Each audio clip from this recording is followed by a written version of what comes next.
Eminem, Slim Shady. My credit is there. I shot all the inside and I shot the album cover for Slim Shady. When I landed the Wu-Tang cover, 36 Chambers, 1993, I shot like 35 hours. On top of the building, there was like a direct view to the Twin Towers. And I was like, I want to see him right there in between the Twin Towers because this guy is going to be a building. Thank you for coming on the podcast, Danny. Oh, man, no, thank you Like- for having us, man. You're like the coolest person I know. Well, I couldn't come empty-handed, so I brought you a little something. You know, that is an original. That is an original Redman Method Man shot from. You ever seen the Blackout album, the first Blackout album, the one that contains their biggest hits, the Rockwilder. Yeah, Right. So that's from that album. The highest I ever been on a photo shoot, man. They were smoking weed yeah. constantly. I mean, that's 20 years ago. So if they smoke weed a lot today, imagine back then. That shit was just like pom pom Like pom crazy. pom.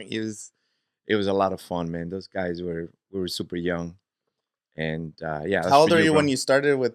So how do you get into hip hop photography? And how old were you when you started with? Dude, I was at the ripe age of 22 years old, man. 22. I shot the Wu-Tang at 23, the Wu-Tang What? 36 chamber. The 36 chambers at 23. They were 23 too. You know, me and Riza were born the same year. Yeah. So we're the same age. And I don't know. It's just something that when I came to New York, I came with a camera and I gravitated to my neighborhood friends and, you know, homies. Where you come from? Where were From you? Panama. I came Panama? from Panama. I was actually born in California. So it's a crazy story. I was born in California, but my father got sick during the Vietnam era. So my mom went back to Panama because my mom is Panameña, Mhm. right? So I grew up in Panama until I was a teenager. Then we came to New York. Oh, okay. In New York, I found hip hop, and I started listening. Everybody was listening to it. So, you know, some of the first groups I started listening to was I came at the end of the 80s. So like 87, 88, 89, Boogie Down Production, Eric B. and Rakim, you know what I mean? Like all that New York, Yeah. you know, Cool Mo D, Run DMC, like all of that New York, you know, the classics kind of prepared me to start listening Yeah. to what hip hop was. And taking pictures of all my friends and homies in the neighborhood also gave me the aesthetics. And by the time I was like, you know, getting jobs and working regular jobs, not photography, I started buying a magazine called The Source magazine. It was only like 3 or 4 at the time, kind of like the Rolling Stones for hip hop. Yeah. And I realized that they were just really around the block for where I used to work. Like literally, like it was like the next The building. offices. Yeah. You know, so I'm like, damn, maybe I should take my photography Your book real of my your book. homies, right? Yeah.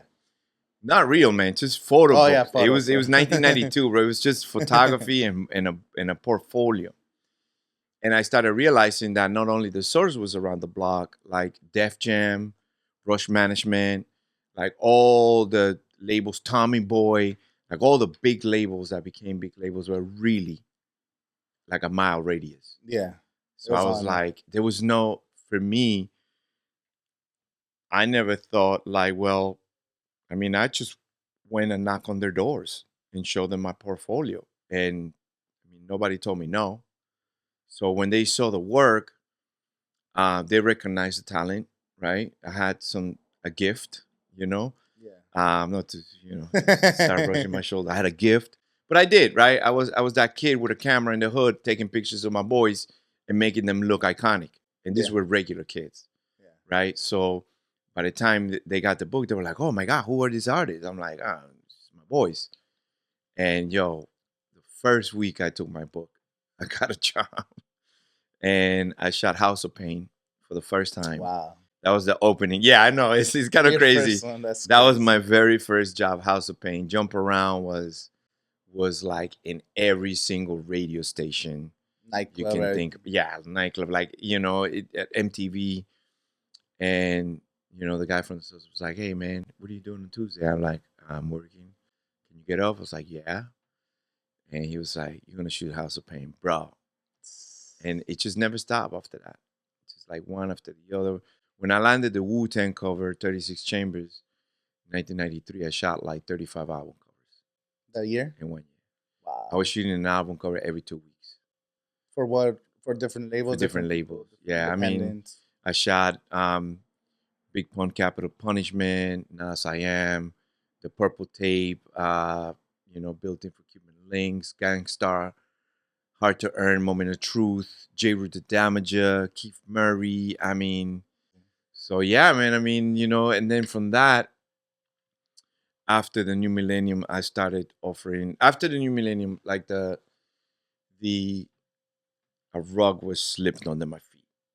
All of a sudden, people didn't want film. Now remember, it's 1990s. I was shooting everything in film.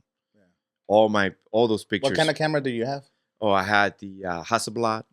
Hasselblad is a 120 format. The negative is about this big, and I had the RC67 Mamiya. The negatives is really big, and then I had the Canon. I always been a Canon guy. The Canon A1, which was like my regular 35 millimeter camera. That was like my basically just guerrilla camera. Go everywhere with that. So I was shooting film, but then after 2000, people didn't want film. People wanted digital. So I had to like reinvent myself because film photographers had a hard time figuring out how to go from film to digital. Well, I was gonna ask you, as far because you shot, how many album covers have you shot? Oh, I have in the 90s alone. Over 150 album covers. Damn. Yeah. So you're low key like super in the like beginning of hip hop culture. Yeah. Like people they don't knew know me, about. bro. Yeah, it's a different time, bro. You also shot Jay-Z's first album cover for a magazine, right? For Empire? Yeah, no, I shot the first JC magazine cover, right? And it's called Stress Magazine, 1996, right before he dropped Reasonable Doubt. Reasonable Doubt, right? So that was the first one? Yeah, that was the first one. Damn. And how was it meeting like Jay-Z and Eminem? Like, I knew I was shooting. I was photographing. I'm trying to change my word shooting because that's like a negative connotation, right? Well, I recently shot Obama, so I recently photographed Obama. So when the Secret Service was around, and I was like, oh yeah, I'm gonna shoot. Oh wait, I'm gonna photograph Obama. So I had to switch my lingo, right? So how was that experience? Oh man, come on, I'm still photographing, but it's a different level right now. It's a different level. Well, that's the top of the game. It's like legendary to legendary, like, but it's different kinds of legendary. Yeah, it's different kinds of legendary. Like today, my clientele are Fortune 500 companies instead of people, right? And I deal with brands like Diageo, HBO, Yahoo, like Verizon, like that. Those are my clients, and I talk to those people. Back then it was like hip hop artists, right? Or, just regular artists. But my dynamic hasn't changed, right? I still treat my clients the same way. And I think that, going back to the JC photo shoot, I knew I was photographing somebody bigger than life because of the way he carried himself. This was very early, and he made me wait about 4 hours for the we were supposed to shoot at like a 12. Yeah. And he was like 4 and I was still waiting for him. But he had not had me waiting. He didn't have me wait like F this dude, he can wait. He had me wait because he had like meeting after meeting after meeting after meeting. Like I was like right by his office and it was a glass window. Oh, so you were there just waiting for him to finish his meeting? Yeah, exactly. And he was like people, and I was like, man, this dude is somebody important, somebody big. You know what I mean? Like, how old was he at the time? He was my age too. Like we're all the same age. That's yeah, crazy. He was like 23, 24. And now when I circled the area and we were shooting right by Wall Street, right? And on top of the building there was like a direct view to the twin towers. And I was like, I want to see him right there in between the twin towers because this guy is gonna be a building. He's gonna be bigger than life. And that shot came out spectacular. I'll give you some of the JPEGs if you can use them. First and only time I work with the man, and that's what I took from him. How does it feel knowing? Because you were right at the beginning, right before everybody took off, and then like 10, 15 years later, you see how big they got. Like, how does that feel? Like, damn, I was in the room. And it feels good just seeing your work, like when, especially now because people are yeah. streaming, they're literally looking at your picture every time they stream songs. Like, that's exactly. that's very sick. Yeah, man. People are doing documentaries about these legends now. There's a great hip hop author named Bones Malone, and he said, you know, I didn't write books about these people, or I was not a documentarian. I was in the action. You know what I mean? And I feel so, I can relate to that because I was not doing a documentary. I was in the action. People are done doing documentaries today about it. They're going back and, interviewing and putting things together of, how it was back asking then. questions. Yeah, I was there, bro. Like I was there. Like I saw Busta Rhymes and ODB freestyle in front of me. Yeah. You know how crazy that is? Like, you know what I'm saying? Like when I was like 24 years old, Raekwon rhyming this ear, Method Man rhyming this ear. You know what I mean? When they were super young, like, yo, listen to this. And I was in the studio when they were recording Protect Your Neck. So I didn't have time to, start putting documentary. I was like part of the action too, right? Shooting you ever their think album about covers. doing a documentary yourself? I want to do a documentary of like about my pictures because every picture tells a story. Every single picture. There's if you go back to the purple tape and you open the purple tape and you see RZA talking to um to ODB, they were having a really heated argument. You know what I mean? And at that point, if you watch the documentary, you start putting the two things together. Like when I watched the documentary, I was like, I was there. I saw all of that happening. And you have a group that comes from nothing. You know what I mean? Comes from, from poverty. And in less than 5 years, everybody is basically a millionaire, right? Give or take, right? Or the opportunities to have that. So the dynamic changes, right? When I shot the purple tape, they were very different from when I shot the 36 chambers. They have money now. So there was, and like Biggie said, more money, more problems. You know what I mean? So, the documentary says it all. I mean, it's a great dynamic. It tells you how smart and how strong the RZA is as a leader to be able to actually pull that together from all those different personalities. Yeah, it's a lot of egos. Just man! So right now I've been working with like local artists and bands, and then I already see like the dynamics between the even band members, three guys. Yeah, it's impossible. Even new bands are like, "Oh man, you don't like the way," and then they start beefing before the band even takes off. Yeah, I seen it. Yeah. I seen it happen. So for RZA to actually accomplish this, like, but that tells you how grounded, and how amazing his mind is. You still, Shout outs. I mean, you just shot their music video that just came out. So you still been in contact with him? Oh for all man, these that's years? my brother, man. That's my brother. He hired me once in a while whenever he want to play back with music. Mind you, he's an amazing composer for film sound, like music. He those scores. Yeah. For different that's like his bread and butter now. Like he don't even need to play with music, to be honest with you. Like that man, he also executive producing TV shows, movies, like you name it. Like that's his thing now. So whenever he wants to play with music, he calls his old boy, and I'm like, yeah, I'm down, shit, let's do it. So I brought him to Coachella to film his last two videos, Fate of the World and Saturday Afternoon Kung Fu Theater. And man, those videos are sick. Yo, those videos are super sick, man. So I shot his album too. So, we stay connected. I stay connected with Raekwon as well. That's another great friend of mine.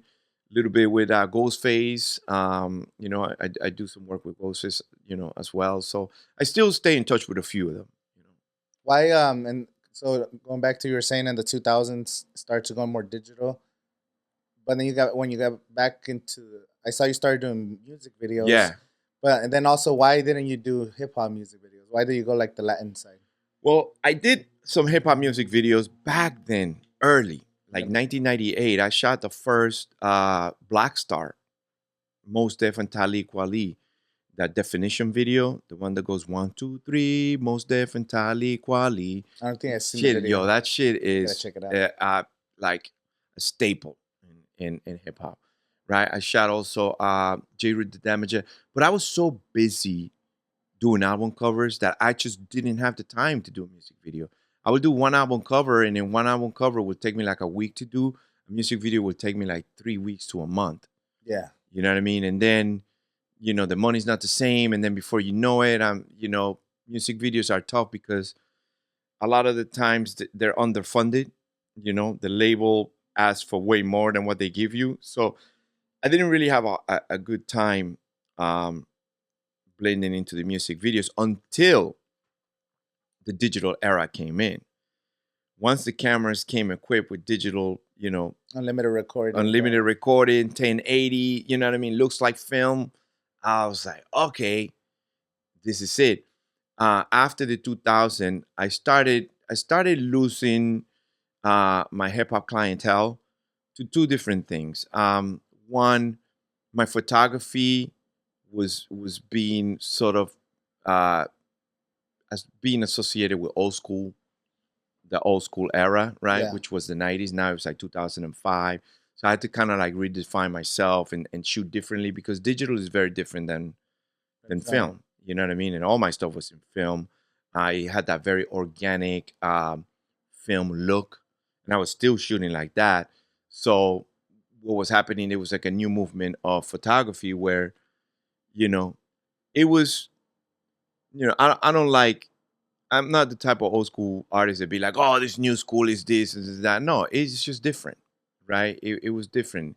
You guys have different tools now. You have different access, so the creativity is gonna come out differently. I had to, whenever I was shooting, because I was shooting in film, I had to have like 10 lights. You know what I mean? Yeah. And I had to have like 10 assistants to like help me with this because film is not that sensitive to light. So you have to light the shit out of film. Today, you could just walk with one of these cameras right in this set using this light and take a great picture. Yeah. You know what I mean? By yourself. So the aesthetics started switching. So my work started becoming a little more old school. New photographers came into the into the ball game, and then the price started dropping as well. I couldn't demand what I was demanding back then, and uh, and then I had this new, I guess, emergence of like Latin acts. Like I call it the very beginning of you know acts like De La Ghetto, Prince Royce first album. I did his first album and first videos. Um, Sign and Lennox, you name it. So I was getting into the Latin stuff because one, I'm Latino Yeah. and I could speak Spanish. I could write the treatments in Spanish as well. So I started packaging photography, video, and album design for the Latino artists, Okay. and that kind of got me back into pocket. While hip hop was kind of like switching from the old school to that new Little Wayne, era, like, and then that kind of became more rap later. Like I wasn't really, my ear was not really Yeah. friendly to that anymore. Like I'm straight up Boom freestyle, bop. Yeah. boombox, Yeah. KRS One, fan, bro. And just curious, in the '90s, how much were you charging for a digital like album cover? Well, there was no digital album I cover. mean, I'm sorry, if an album cover. Well, the budgets, I don't want to say any prices, but the budgets were like 4 to 5 times what they are today. But you got to think about this, right?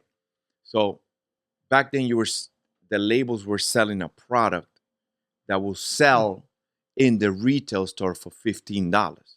Yeah.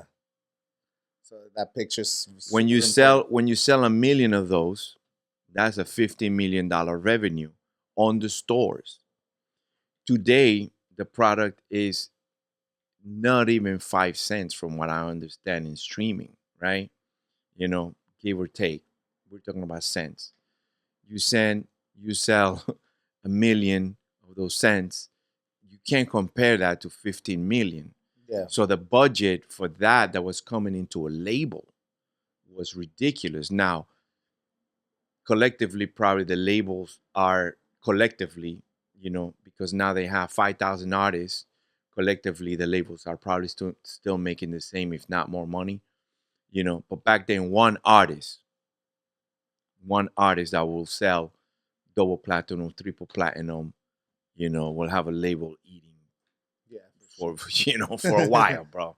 And then they had like Def Jam and Jive Records, and all Yeah. those big record companies had like 7, 8, 10 multi platinum artists, bro. Like it's ridiculous. Do the math. How were the shows? Did you go to a lot of shows in the 90s too? Yeah, Some of of these course, artists for man. sure. Yeah, yeah, yeah, yeah. How was It's those just- early shows like in the early 90s? Because I know that's like hip hop was kind of like that's what started taking off. It was not compared. Like the best show I ever been to by far is Kanye West.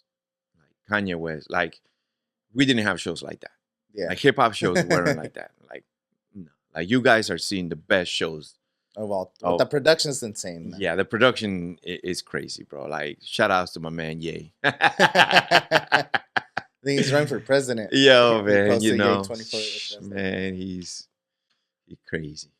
He's my He favorite cray, artist cray. of all time. What? He's my favorite artist of all time. Yeah, man, we be saying some stupid shit. I The don't shit off- condone off the anything of art. what he says. Don't have me now saying I'm anti-Semitic. I don't agree with No, I'm just anything talking about he his says. music. You know what he Exactly. says off the music. That's some other stuff. Exactly, that's some other shit, man. It's a shame, because I personally feel Have you ever met that- Kanye? yo, I almost photographed him, bro, but he canceled the same day, and that would have been great. I think he would have liked working with me with the lights and stuff like that, but it is what it is. It is for a reason, I guess. Yeah. I don't really sweat on anything like that, but going back to him today, I feel like he could have done a lot more. He could have used that 2 billion that he got to fund more black businesses, to put back into the community, to like, yeah, I know they might be taking a little bit advantage of you, or maybe a lot in your perspective, but that money that you had could have even quadrupled and make 4 Kanyes, you know what I mean, out of that. So that's my only beef with him. Like I was like, damn, man, such a waste. But He started a school. I think it was the Donda school. Donda school or whatever. Yeah, but I heard that he don't was know. still trying to pay those people, or they didn't pay those people. Like that's the thing. Like like use that money wisely before he goes. It's the only thing we can't take. We can't take money when we die, bro. We got to give it away at the end to your family or to somebody who's gonna use it. Donations. You know what I'm saying? Get rid of that shit. So then when you start going to Atlanta and then you started doing songs for Gerardo Ortiz, no? Oh my god, Okay, tell us bro! What a about that. guy, man! What a guy, How many videos you do for Gerardo Ortiz? bro! I shot 5 videos for Gerardo. 5 Wow. videos for Gerardo, and it's those were like his best. yo, hits, bro. yeah. When I saw that, I was like, "What the hell?" Like, yeah, man. when I was in high school, that shit was the best. The first time he met me, the first time I met him, he was like, "What's the most exotic animal you can get?" I'm like, "A lion." I want a lion. I was like, "Well, shit, a lion is gonna be like 10 stacks, bro. Like just to get a lion anywhere for like 2 hours. Yeah. Bring it." I'm like, "Yo, who is this guy?" I like him already. So he was always thinking, he was the one that actually switched that whole genre around a little bit, because it was, they were always doing shoot 'em up videos and stuff like that, and then he still got his shit, you know what I mean, but he was doing Like a fun, playful fun way. movie style stories, you know what I mean, and he's such a great guy, man. Like, I mean, I don't know his personally, like how other people portray him, or he gets negative. He's one of the first ones too to come up through social media. He blew up on YouTube. He blew up in YouTube. Yeah, That's super dope. yeah. He gets some negative comments on it, but personally, you always treat him as super nice, really great friend, and really supporter, and just love that guy, man. He's amazing. And El Damaso. Yo, El Damaso was So like that one, it had like a bunch of fast cars, like in the banda and everything. Banda. So and then on the floor, I saw it looked like it was wet or like waxed or something. Do you know? Like what was Yeah, that? we wet the floor. Wet the floor? Yeah, Is yeah, that yeah. for like reflections? Yeah, for reflections. That should look sick. It look fake. Like Yo, we did that video in one day, bro. one day everything. One day, everything. We went to the racetrack in the morning, and we went to the mansion in the house with the lion. And the lion was crazy because I never seen a lion in person. Like Yeah. this is my first time seeing a lion. Like bro, like 4 feet away, like 3 feet not away. behind the case. Yo, bro, a lion is a horse cat. Okay. Yo, it's the size of a horse, but it's a cat, bro. Like Yeah. you look at this thing close and you're like, holy shit. Like, I mean, I don't know, like, like we know it, right? But we always seen it on TV. Yeah. But to see this massive cat, bro, it's just, it's just crazy. And yeah, it was like an hour. It was like $10,000 for an hour to bring a to bring a In and lion, out the bro. house, right? You guys. Yeah, we rented the house. I'm doing it just for the lion alone. No, but the lion was going in and out the house. In and out the house, yeah. And how did you guys like tame it? How was like the safety there was a behind that? trainer- Someone with the like. Just Yeah, the the trainer had the trainer does his thing. I don't really want to speak too much about it and then have Peter coming back at me, but you know what I mean? They throw meat at him and stuff like that, and lion comes around, eats it. And he's also an older lion. Yeah. So he's not one of these young bucks like brolic lions, Yeah. right? You know what I mean? Like you don't want those around because this is an older lion. You could tell my man had some yeah. Yeah. That's cool. And then what camera did you use for that? Like it looks. It had like a lot of layers. Was it like an anamorphic? I was a big fan of the Arri Alexa at the beginning, like the big one, like big massive joint when they were first coming out, because of the film look. It just looks like it's had that film look that. So I was using Arri Alexa, like the big joints. Yeah. Yeah, the top of the line, right? And I also use my a DP for all of that when I do those videos. Yeah. You just got a DP. Yeah, I got a DP. You guys ran out the equipment. Yeah, I'm big on cinematography because I'm a photographer, so it has to have a certain look.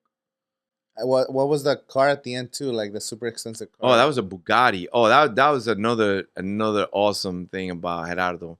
Like Gerardo, my producer, shout outs to Roger Ubina. He's one of the top music video producers. That dude has like 400 music videos, if not 1,000 by now. He wanted a Bugatti because the Bugatti. This is before. What's his name? Did a Bugatti song. Rick Ross. This is before Rick Ross Bugatti song. So that tells you how, Gerardo is. It's like ahead. I want a Bugatti. And he wouldn't let. And then he would go to my producer like, I want a Bugatti. And then Roger was like, look, dude, there's a Bugatti right now coming from the boat, right? Like at the docks right now. They're gonna take that Bugatti to the dealer. Like that's what the guy. I want that Bugatti. Yo, bro, my man was on the phone. I was like, yo, how much? I want it. Yo, he got the Bugatti, bro. Yeah. Gerardo was, and he understands value too. He understands value. Unfortunately, a lot of people don't understand that. Sometimes some of these artists, you say, that's why I don't like to say numbers, because some of them artists be like, why? You charging what? And they don't understand that, hey, when you go up on stage, you charging, nobody's saying to you, like, you charging what? You get paid what you get paid, right? But when you're doing a production and you got 50 people behind you, that's a production, bro. You know what I mean? Like, we need to, so yeah. Nah, shout outs to Gerardo because he always understood that. He always pays lovely. Yeah. And then you did those, and then you stopped doing corridos. You didn't want to keep doing that genre. No, it's not that. It's like, no, I mean, Gerardo calls me tomorrow. I'm like, yo, let's go, but Gerardo Ortiz, if you're watching this, yeah, Compa exactly. No, Gerardo, no, but déjese caer. it becomes something for me. Like if you look at my trajectory, like I need a challenge, bro. Creatively, like I can't be doing the same thing all the time. Like I already know myself. Like photography, maximize that, music videos, animation. You know, like I can't stay like my next step is movies. You know what I mean? And I'm in now a good space because I shot two features, and when I shot my films, I found a brick wall that I was not expecting, and that brick wall didn't allow me in the space, didn't allow people like me in the space, didn't allow my community in the space, you know, didn't allow my community in front or behind the camera, you know. So I was like, wow, shit, like we're nowhere near in the movie industry. Nowhere near in the movie industry. In the movie industry, our representation when I got in the movie industry was like at 3%. That means that 3% of the characters that you see on movies and TV are Latinos.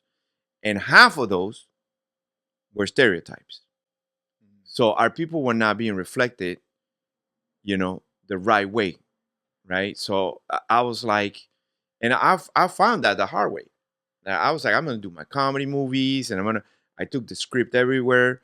Most of the studios told me that my script was not Latino enough. I'm like, the fuck are you talking Not about? Latino enough. Everybody in my movie is Latino. I'm Latino. What do you mean? It's like, well, it's not really Latino enough. Like, you know, that's because Stereotype. we were Americans, right? Like, so most of us sometimes communicate more in English than Spanish now. We're second, third generation. We listen to hip hop. We listen to reggaeton. We listen to everything, right? So Spanglish culture. Spanglish culture, right? So that's what my characters reflect. So they were telling me that, and then in the Latino side, like the Telemundos and the Univisions would be like, "This is not Latino enough." so so you know, I was like, you know, it was too American for one and too Latino or not Latino enough for the other one. It was always something, bro. And I 2015, the Oscars, right before the hashtag Oscars so white became popular, I was looking at that and I saw Alfonso Cuarón win Best Movie with Gravity. And Gravity has Sandra Bullock and George Clooney. And I said to myself, wow, so here's a Latino guy winning an Oscar. And would he got invited to the Oscar instead of George Clooney? He had George Lopez and Jennifer Lopez. You know what I mean? So is this a thing? Is this a thing where Latino art filmmakers are shying away from hiring their own people because it's not an in or it's an out or it's a wall that I'm experiencing? You know what I mean? Like, why can't he hire Latino people? Yeah. In front of the camera. So that stuck with me, and I started ranting on Facebook and Twitter and all that stuff. And you know, Iñárritu too. Iñárritu, right? Exactly, right. So I started throwing that out there, and people was like, well, you know, instead of complaining, when you do something about it, and that's all I needed. You know, that's all I needed. I was like, yeah, you talk to me like that. I'm like, yeah, I'm gonna do something about it. So I created a festival. I created the official Latino Film and Arts Festival that focuses on American Latino content. The content Latinos are doing here in the United States. I don't want to see anything from our countries. I don't want to see anything from our countries because filmmakers from our countries come in, they fly on a jet, they land in Hollywood, and then they hire, you know, uh, Sandra Bullock and George Clooney. That's their goal. That's their goal. To hire us is like a step back for them. Yeah. You know what I'm saying? So I'm like, I don't want that. I want to see what we are doing here in the United States, what Angel Chavez is directing and producing. You know what I mean? And hiring. And come to find out, 500 people submitted that first year, right? So I can't look back now, bro. The I'm people like, are there. It's just the people are there, bro. It was a beautiful, you know, sort of like epiphany the way it happened. We've been instrumental in putting 18 American Latino films directly and indirectly to HBO Max, right? Yeah. By the festival. We have already curated over 1,500 films. For this year's film, No, for the last 2 years. throughout the years, 1,500 films written, directed, and produced and acted American Latinos on on. That's awesome. Yeah, man, come on, bro. It's like it's like And while other it's one people. of those like encouragement things too. Like, oh, there's festivals for this. Oh, cool. People saw it on my festival instead of no one sees it. You know, Yeah, you're still trying to submit it to other festivals, or now you have a place where you could at least get a screening. Boom, learn, collaborate with other right. filmmakers, other actors, other producers, writers. Yeah, and what I want for people to take in is that American Latinos are we're very diverse and inclusive. We got white friends, we got black friends, we got Asian friends, we got Arab friends, and that's what this festival shows.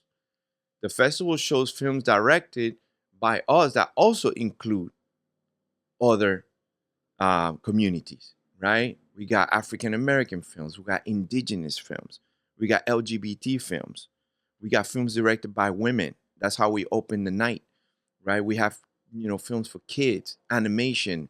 We have experimental. We have an AI film that is basically was created by a Latino filmmaker doctor that created this program, and the computer animates. Whatever you No, type. I'm saying the computer basically, yeah, creates a animation by itself, and all the characters look Latino, all the characters look indigenous, all the characters look mixed. Why? Because That's the person crazy. behind the programming is one of us, right? So, or one of our community. Yeah. We're not separating anybody here. We're including. So it's really a phenomenal um, lineup of work. And this year we landed the Palm Springs Art Museum, which now we're in the museum. Now museum is co-signing Yeah.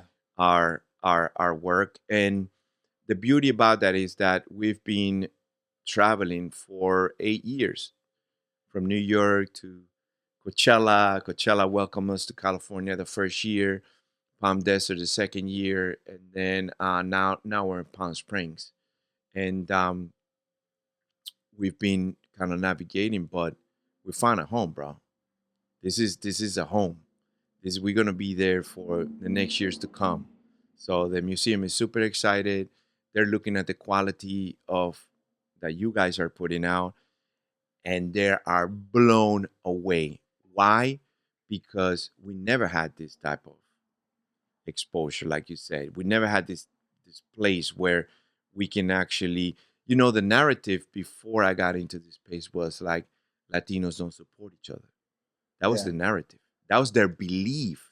My generation and previous generation believed that. They believed that because they said it.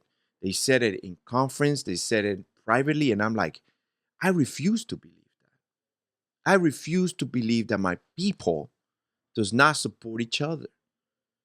That's not gonna be in my mentality or the way I speak. I'm gonna focus on why we support each other. I'm gonna give you 100 films this year showing Latino directing and Latino actors making something beautiful together. That shows that a lot of us are supporting each other. So Yeah. No, and that's it's changing for sure. it's Big time. changing. And I It don't just think so much it's as changing. I don't think so much it's changing. I think it was just never spoken about. We let the industry tell us. The industry will actually tell us that Latinos don't want to see themselves on the big screen. I heard that shit from executives, bro. what the hell, bro? And so some of my OGs that are listening to me, back me up on this because you heard it too. Latinos don't want to see themselves on the big screen because whenever we do big movies, they never go to the movies. But tell me the big screen movies that you ever seen with Latinos in it. Chasing Poppy, that shit was garbage, bro. Nobody wanted to see that shit. That's why we don't go and see those films because they're not good. Yeah. Make something good and see how we're gonna show up. So that's what the industry was doing to keep us away Well, from it. the biggest hit was Coco. That shit broke records in Come Mexico. on. You're showing, You know what I mean? You do something beautiful, you do something inclusive that actually Latinos are doing, you or know? Encanto too. That shit was fucking Exactly, super right? popular. So that tells you the power that we have. But they wanted to keep us out. They wanted to keep us out purposely because they know that Latinos actually, this is a stat, I'm not inventing this. The Motion Picture Association of America put a stat that Latinos go and see more movies than white and black people in the United States. We're going to see 1.5 movies, right? So we buying 30% of the tickets box office, but only 3% of us are shown on the on the screens. How does that make sense? Yeah, it doesn't. I think one thing, what you're saying is that it's either you're only gonna be shown on like Univision or Telemundo because if you're Latino, that you have your own channel. Right. And that's not our channel. And I'm sorry to interrupt you, but that's not even your channel or my channel. We don't even watch that shit. yeah, we don't watch that shit Yeah. because we're just regular people, and that's why I've always had that thing too, where like you see a Mexican character and he's like super Mexican Mhm. instead of just being a character. Right. And that's what I was like. Some people, it's just people are different. They're not just a stereotype. So And that and to the point that you're making, that's what this film festival is about. This film festival is not about a Latino character. No. This festival is about a crazy character or, intelligent character or a doctor character that happens to be Latino. We don't exactly. write like, and then the Latino man came in and mug everybody. That doesn't come out of us. You know what I mean? We're thinking a teacher or a bus driver or an engineer or a mayor, right? Like we're thinking like that. It just so happens to be Yeah. Latino, and that's the difference, the core difference that I'm working with this film festival. And you're gonna see, bro. Your film is in it. I know. That was unexpected too. Like I was like, so I remember in 2019 while I helped you at the film festival, I remember saying like, man, at the next one I got to do something. And then COVID hit the 2 years, so that kind of stopped everything for a while. And how do you guys deal with that actually? It was actually good, to be honest with you. It was it led me to live online, and for the first time, I got together with a partner that does web development. One of the baddest in the business. Shout outs to Raquel Llanes, Mexican, as well, Mexican American. She programmed our entire website, made it look like Netflix, bro. Like, yo, I was like, okay, we can actually, we can do this, right? So this year I wasn't even going to do a festival. I mean, this year we were going to go straight up online. We get more views for and less work and more views, right? Yeah. But the Palm Springs Art Museum, threw us a love letter that we couldn't refuse, man. They're like, we want it. I was like, okay, all right, we got a spot. It's kind of nice, No, and that's dope because like in person, it's more. I feel like people. No, yeah. You have those experiences, like that memory. Like I still remember, the dudes from like San Jose or something Oh yeah. Like, Daniel and Legacy. Legacy. Yeah. Like stuff like that, or just meeting some of that. Man, I forgot her name, but we went to shoot her for the poster, and she's been in all kinds of Netflix movies. The older lady. Yeah. You're talking about I don't know her name. Laura Patalano. Yeah. Yeah. She's coming to this one. Yeah, she's in all kinds of Netflix stuff, right? So many different shows and stuff, and I was like, that's crazy. Like we were in the, and then thank you for everything. That even just going to do behind the scenes for you when you were shooting the poster, just going to like a Hollywood studio and shit. I was like, damn, that's crazy. Yeah, and you know why? Like and that's a fun part of the festival that people don't talk about. That there have been so many new projects that are coming up that they met at the festival.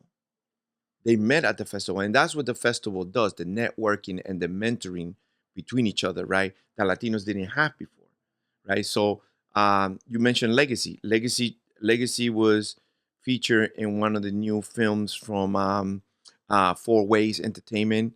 Alex Ferrufino and David Manzanales that directed uh, Slipping into Darkness.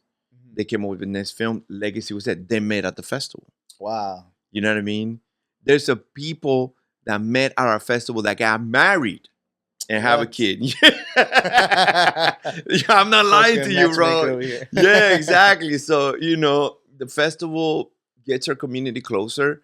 And that's one of the reasons too. I'm like, yeah, let's do it And back. even just for me on a personal level, like I follow some of the actors and actresses. I've been following their journey, just like they're doing different stuff, modeling, whatever. Yeah. And like before that, I mean, I wouldn't even know who these people were, you know.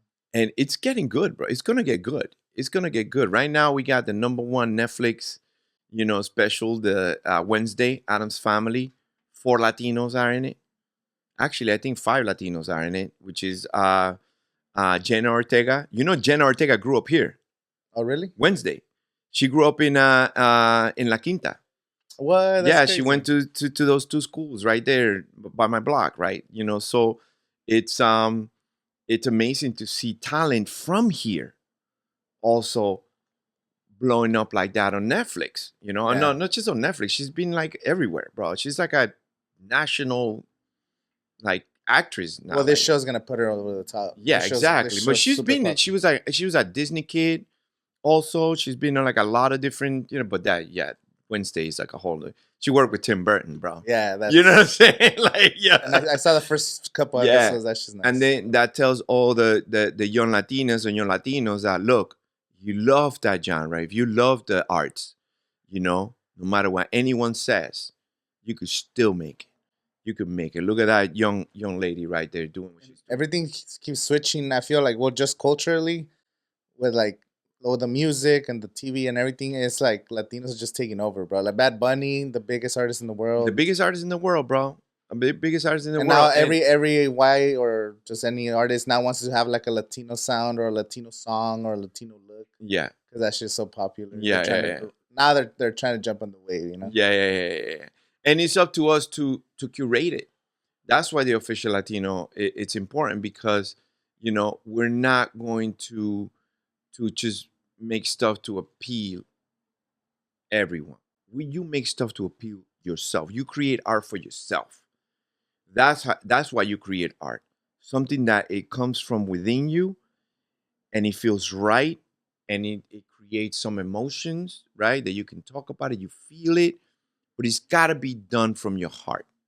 The money comes later. Don't do it for the money because when you do it for the money, then You get it bored. shows. It shows like the quality's not there. Things are missing. Too many chefs on the kitchen trying to tell you what to do. You know what I'm saying? But if you do it from the heart, man, I'm the proof is in the pudding, man. That's how I've been doing all my stuff, straight from the heart, and I never stop working. What's some advice if somebody wants to get into photography? Oh man, just grab a camera and start you know, start researching before you start shooting. Grab yourself. I don't necessarily think that you even need to buy a book anymore because everything is on YouTube University Yeah, right now. So you go to YouTube University and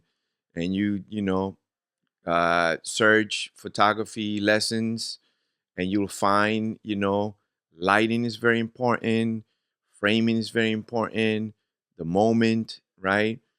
There's so many different kinds of photography. There's available light, there's studio light, there's all kinds of things. So whatever you're passionate about, you research on that and you start practicing. And practicing make perfect. And right now, just share your work with everyone and don't hold your work.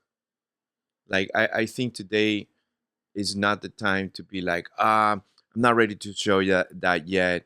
You know, Today is the time to just share it all.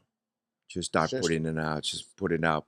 Because I personally think that it's not one shot that is going to get you there. It's your collection of work that gets you there.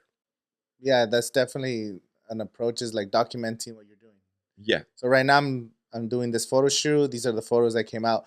whether they're like the best photos that are gonna win awards or just like your starting work. Yeah. It's people want to see that. Then People the want to next see photo that. shoot's like, oh, I did this and this is how it came out. Then I did this. This is how it came out. Right. And then a year later, you're gonna be doing badass fucking work. 2 years later, 3 years later, you just better equipment, better. Exactly. But you just have to start. And it's not the equipment either. You know, sometimes you can, you know, I perfect example. One of my assistants once told me, I'm not gonna mention any names, but hey, what kind of camera I should get? I was like, yo, get this, 7D right now. You know, it's not that expensive. It's about $1,000. Get a 50 millimeter lens, manual, about $100 to $100. You got a great camera. You go out there, you practice. Didn't follow my advice. He went and got a credit card and got himself a $12,000 package. Oh my god. Yeah, no, straight up. He got all the lenses, like the newest 5D that came out, all that shit, case, everything. And not even I had that camera or those lenses. I was like, oh, damn, I got a little jealous. But then the first thing he told me is like, yo, so how do I turn it on? I was like, bro, I told you to get this camera and you got that camera. So since you got money for that camera, here's the school of photography. Go and learn on that school of photography because you didn't listen to what I had to tell you. You're gonna basically, by the time you're able to learn how to use that camera and start shooting, that camera is gonna be obsolete. And that's why I tell you to get this camera. Because cameras change all the time. How many times you bought a camera today for $3,000 and in a year is worth $1,200? It's worth half, and then like a year later, the specs are like 10 times better. Exactly. Like, you know what I mean? So it's like by the time you train yourself, you gotta train before you buy the equipment. Buy yourself a very, used camera, low and expensive, spend $500 to $1,000. You know what I mean? That's affordable. And then you go and just shoot for a year or 2 years before you get that jiggy. yeah. You know what I mean? And then you can, get that. And that's what I say. And also, don't just focus on photography today. Do video as well. Video is very interlaced with photography right now, and I don't think today is the like, well, I'm just a photographer. Like I think every photographer out there is actually doing video as well. So like diversify your portfolio, right? Just have everything. Yeah, complement that. I will even get like a design element like into it, like learn how to design stuff, like put together, learn how to use like words and graphics and photography together because that also comes handy eventually, right? And if you can just kind of get the whole Adobe platform from Illustrator to Photoshop, get all that shit and learn it because all of that becomes essential later on. Instead of hiring an editor, you can edit your own reel.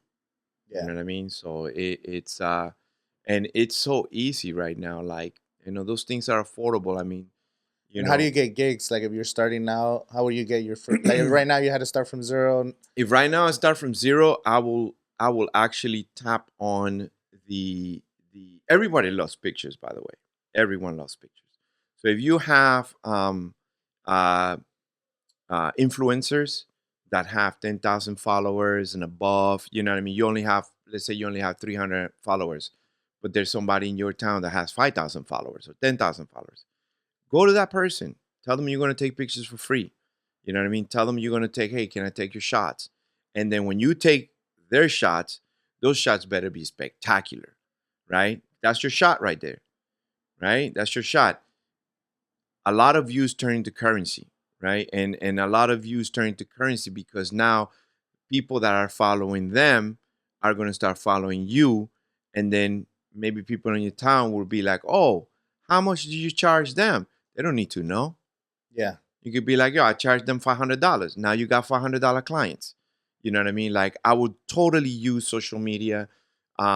I didn't have that when I was growing up, but I was knocking on doors, right? And I will use some of the tactics, right, to go into those popular people in your town, and then as you grow, that person that has 10,000 followers, 20,000 followers, it's talking to other people that has 30,000, 40,000 followers. Yeah. You know what I mean? They talk to each other and they do sketches with each other and they do comedy with each other, right? Tackle those people before you even tackle musicians, I feel, because those are the new stars right now. Those are the ones that have access to people. Right now, you have musicians hiring those people to promote their music. You know what I'm saying? The So attention is everything. influencers is where it's at. Influencers is where it's at. If I was like starting from scratch, that's what I would do.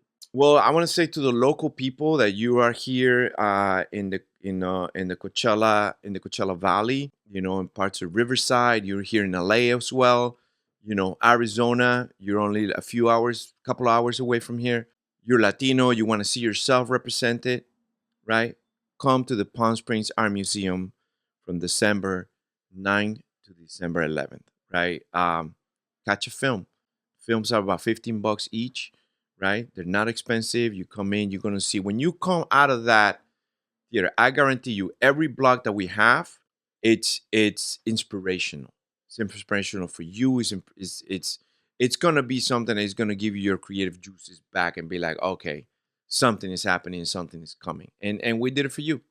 We did it for our community that more often than not is looking at TV and be like, where are we?